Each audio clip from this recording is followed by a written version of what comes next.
You know, they were doing something in economic science.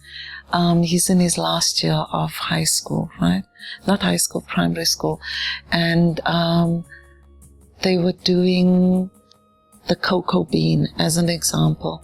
How cocoa comes from Africa can only be grown close to the equator, right? It needs a certain type of temperature to grow. Yet the chocolate industry is owned by Switzerland, Sweden, you know. Yeah. And they actually did a rands and cents study of when the cocoa bean is bought, for example, they'll be paid 10 rand. Yet that chocolate will be sold for 35 rand. So where's the money being made?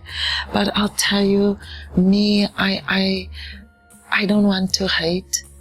Instead, I will look at the people doing that, which is the West, and say, wow, what type of mind must you have?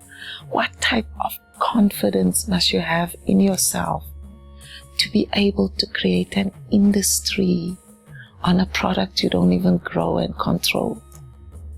And you can create chocolate is a Western thing, yet it comes from an African resource. You see, so I'm in manufacturing. I can't tell you, right?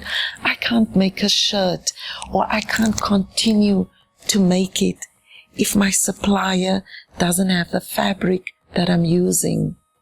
So if the cocoa bean is coming from here and we are getting 10 rand out of a 35 rand product, and we're satisfied with it, and we don't realize the power we wield, because I'll tell you, something like chocolate is addictive. It's addictive. It's like a drug. Yeah. So if I'll tell you, okay, the Colombians with cocaine, man, they know their power. They know their power and they wield it, you know. So if we can't understand the power in that cocoa bean, oh, sister, then we deserve what they are doing to us. Serious. We deserve it. Sometimes you look and you say, okay, when are we going to wake up as Africans? You know, part of it, the power to define, right? I'll tell you, also comes from the biggest power to define, the God concept. Yeah. If people decide who your God is, if they define who he is or she is, right? How are you going to be, how will you ever come out of this big problem, right? Because God is a concept of supernatural, something bigger than you are. So how do you run to that thing bigger than you are if it's not something of your making?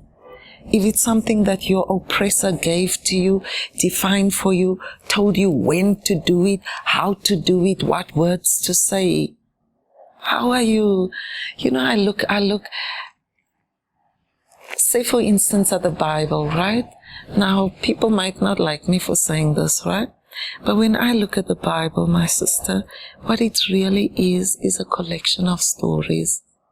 It's a collection of stories to say, okay, when Peter was in this situation, this is how he handled it, right? Because according to me, life is too varied. There exist too many possibilities, because that's one thing in my idea of God, who he is. He's infinite. So he's infinite in his creative possibilities. That's why he gives us a new day every day, right? So in that new day every day, there exists so many possibilities. So in order to guide us, he gave us a book with other people's experiences to say, okay, when you are in this situation, know that it's happened before.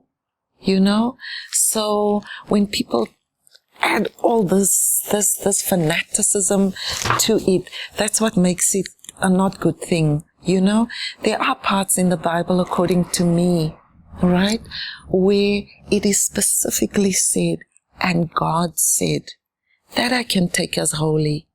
But the other things were people's experiences. The book of Psalms is somebody's experience. It's somebody's prayer. So when people treat it like it's written in stone, then I think, okay, hold on, where did they get that from? But the truth is, or my truth is, that God is such a personal experience. It is so personal that if you are not careful of who God is, you'll be worshipping, you'll be going away. Like I'll give you also another example that will explain God concept. Here we had in South Africa our little God called Nelson Mandela. People really treated him like he's a little God, Now who decided he is our leader? Who decided that the whole apartheid or freedom movement will be represented by his face? Who decided? People don't look further. It was Peter Gabriel and them. They had this free South Africa concert and they needed a name. They needed also something that people can relate to. A name that is pronounceable. You see, so also when he was used to represent South Africa's freedom or fight for freedom, people didn't look and say, hold on, if my former oppressor holds this man up as an example of good leadership, as an example of someone that will lead us to freedom, yet it is being dictated by our former oppressor, I don't understand why he wasn't questioned. You see, so too, the concept of God. If my former oppressor, if somebody that told me, I'll tell you, there's something my mom tells us, or she tells me, she says, my father used to tell us, or tell her, how white people used to speak about black people in apartheid. Now I'll say it to you in Afrikaans the way it was said, right? They would say, white people would teach their children, they would go, who made you? Wie het vir jou gemaak? Wie het wit mense gemaak? Die Here, die Here, die Here. Wie die kaffer gemaak? Die duivel, die duivel, die duivel. Meaning that, who made the white man? God. God made the white man. Who made the black man? The devil made him. Alright? So, when